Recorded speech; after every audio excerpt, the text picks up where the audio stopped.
नमस्कार। इन खबर में आपका स्वागत है।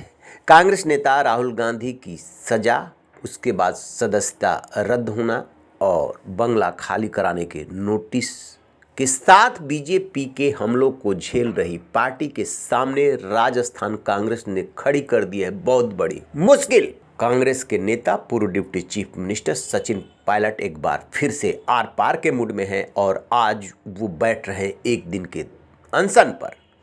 गहलोत खेमे में हलचल बढ़ गई है। केंद्रीय नेतृत्व के माथे पर पसीना है।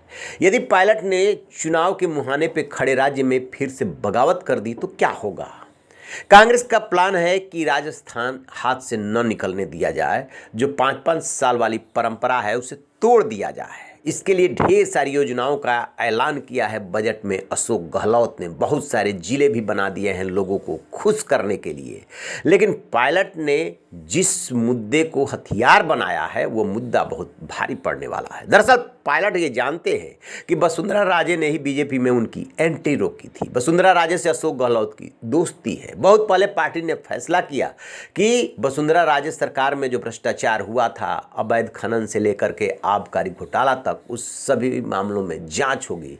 लेकिन गहलोत ने कोई जांच नहीं कराई। सचिन पायलट और अशोक गहलोत के बीच झगड़े की शुरुआत उसी दिन हो गई थी जब सचिन पायलट के प्रदेश अध्यक्ष रहते हुए 2018 में राजस्थान में कांग्रेस को सफलता मिली।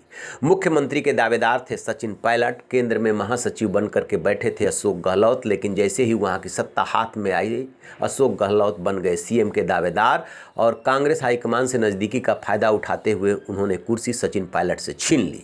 सचिन पायलट उसी दिन से उनको अपना सियासी प्रतिद्वंदी मान लिया। राहुल गांधी, प्रियंका गांधी ने मध्यस्थता की, किसी तरीके से पैचअप तो हो गया, लेकिन ये दिखावे के लिए हुआ। अंदर खाने दोनों तरफ से पाला खींचा रहा। जुलाई 2020 में उन्होंने बगावत कर दी। अपने विधायकों के साथ मानेसर के होटल में चले गए। उसके बाद अगस्त में जाकर के समझौता हुआ किसी तरीके से, लेकिन वो भी समझौता कोई बहुत कामयाब समझौता नहीं था। बीच बीच में दोनों के बीच बयानबाजी होती रही, जिसमें कि अशोक गहलोत ने सचिन पायलट को निकम्मा तक कह दिया।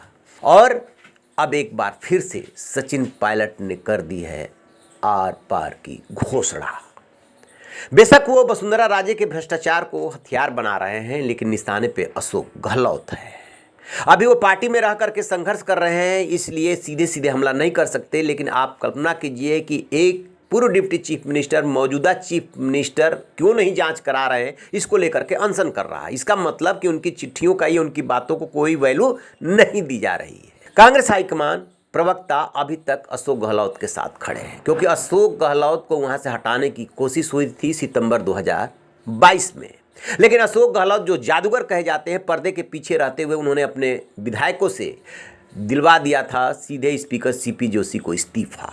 कांग्रेस फंस गई थी। नोटिस जारी करके जैसे तैसे उसने मामले को निपटा दिया। अशोक गहलोत को हटाने की हिम्मत नहीं जुटा पाई। गहलोत को लड़ना था कांग्रेस अध्यक्ष का चुनाव, लेकिन वो तो राजस्थान की सियासत में मशगूल थे। उन्हें चाहिए थी सत्ता की कुर्सी, लिहाजा उन्होंने अध्यक्ष का चुनाव लड़ने से ही इनकार कर दिया।